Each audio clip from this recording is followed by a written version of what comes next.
This former Apollo 14 astronaut, Dr.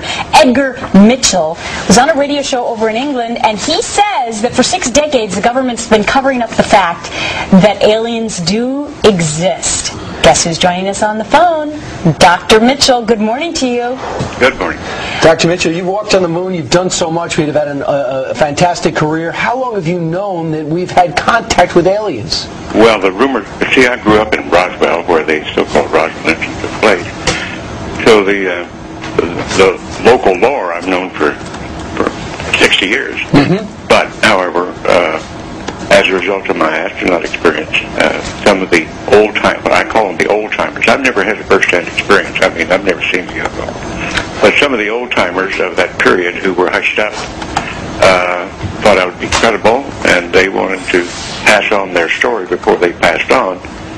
So I was contacted, and I was told their stories many years ago. Okay, Edgar, who are the people who told you there were aliens, and how would they know? Well, because some of the people, I'm not going to give names, because some of the people were just locals involved in the so-called Roswell crash when that happened, and also my folks were ranchers in that area, and we knew all the ranch people. So people who saw something? Beg your pardon? People who saw something. Some of the people who saw something and were in military or intelligence activities at that point, and were under very severe secrecy oaths at that point throughout their life. Because, Dr. Mitchell, that was my whole point when we discussed this earlier today, was what kind of secrecy document would you have to sign if you were given this type of privileged information? In those days, there wasn't a document. Yeah. They were threatened. I mean, there was real threat.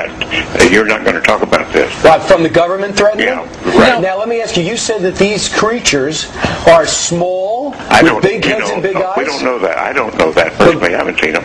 But is that what they told you? Is that what your sources told you? That's what the lore is. I mean, the normal... But who told you about the lure? Like about what, please?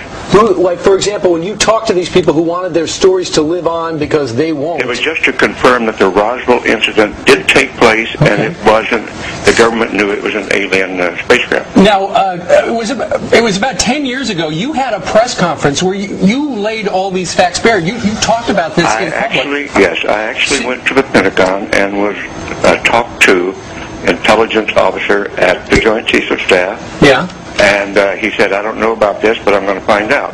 All right. And he eventually called me back and said, you're right, but he couldn't get in and get access to it. What's that guy's name?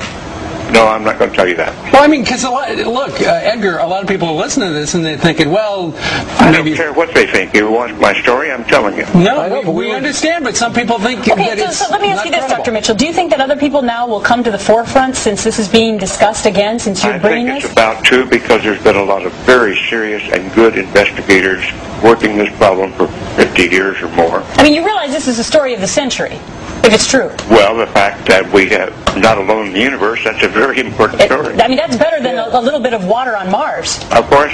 Yeah, absolutely. And let me tell you, it beats water on Mars, and the fact that these little creatures are nice and smarter than us is it bigger news. Dr. Edgar Mitchell, we thank you very much for joining us on the phone to try to straighten things out, and we thank you for getting up early this morning down there in Florida. One more thing. It got mixed up that this had to do with NASA. It doesn't have anything to do with NASA. Okay, just other sources. Clarification. All right, thank you, sir. All right, straight ahead, Kinky Friedman.